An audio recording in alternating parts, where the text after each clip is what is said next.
Hai everyone, Assalamualaikum warahmatullahi wabarakatuh. Kali ini aku akan bahas konspirasi di Squid Game. Kalian sudah nonton Squid Game belum?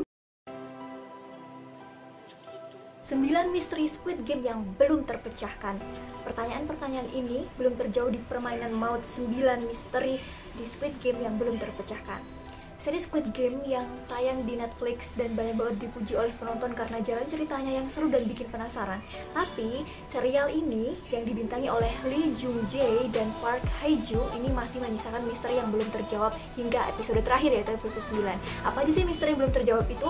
Check it out. Latar belakang Oh Il-nam dan bagaimana asal muasal ia menggagas Squid Game. Dalam seri yang ditulis dan disutradarai oleh Wang Dong-hyuk ini diceritakan sebanyak 456 orang berebut uang sebanyak 45 miliar won. Mereka harus mengikuti permainan tradisional Korea. Satu kesalahan bakal membuat mereka tereliminasi secara mengenaskan, yakni mati. Dan orang menggagas permainan tersebut yakni Oh Il-nam, seorang kakek yang juga merupakan peserta nomor 1 di Squid Game. Belum diceritakan secara jelas latar belakang Oh Il-nam ini, termasuk kapan pertama kali Squid Game ini dimulai. Nasib polisi Wang Jun-ho setelah ditembak dan jatuh ke jurang. Salah satu tokoh yang tayang di Netflix ini, ia tidak tahu kemana setelah jatuh dari jurang. Pada akhirnya terungkap sang kakak merupakan frontman Lee Byung-hun yang menjadi operator Squid Game. Jung-ho terjatuh dari sebuah tebing setelah usahanya melarikan diri gagal dan ditembak di bagian dada oleh kakaknya sendiri. Seperti apa nasib Jun-ho setelah tertembak?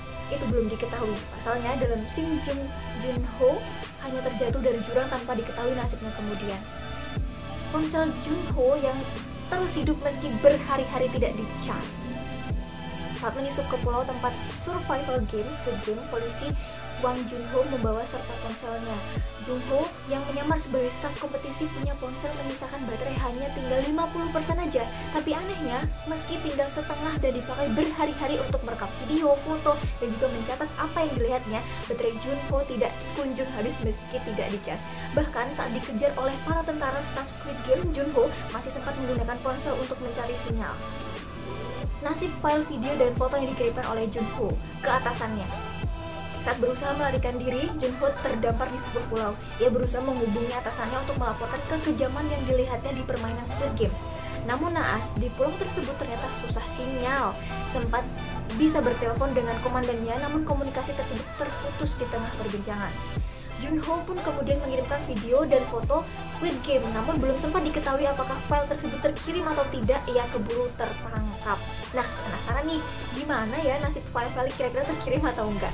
Atau juga terkena gangguan sinyal karena kabel di bibit hiu? Gi-hyun, kapan bayar hutang kepada rentenir yang ancaman ambil organ di tubuhnya?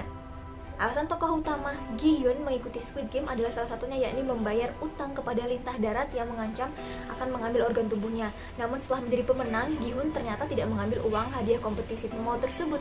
Hal yang masih menjadi tanda tanya setelah setahun hidup di luar, Gi-hyun bisa hidup bebas tanpa ditagih dan dikejar-kejar para lintah darat tersebut. Atau jangan-jangan kelompok rentenir itu juga terlibat dalam Squid Game ya? Sebagai peserta atau sebagai staf itu, Gi-hyun tidak segera temui adik Kang Sae di panti asuhan. Nah, itu juga menjadi sesuatu yang belum terjawab karena menjadi orang yang sangat terpukul dengan kematian Sae-byuk.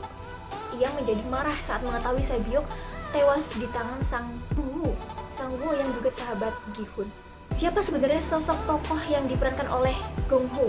Pada episode awal, para penonton melihat akting Gong-yo yang berperan sebagai pria yang merekrut para peserta Squid Game. Banyak di antara penonton yang menantikan akting dari sang iblis dari serial Goblin ini. Namun ternyata Gong-yo tidak bermuncul di episode pertama dan terakhir. Terima kasih sudah menyaksikan. Komen di bawah konspirasi apa lagi yang ingin aku review.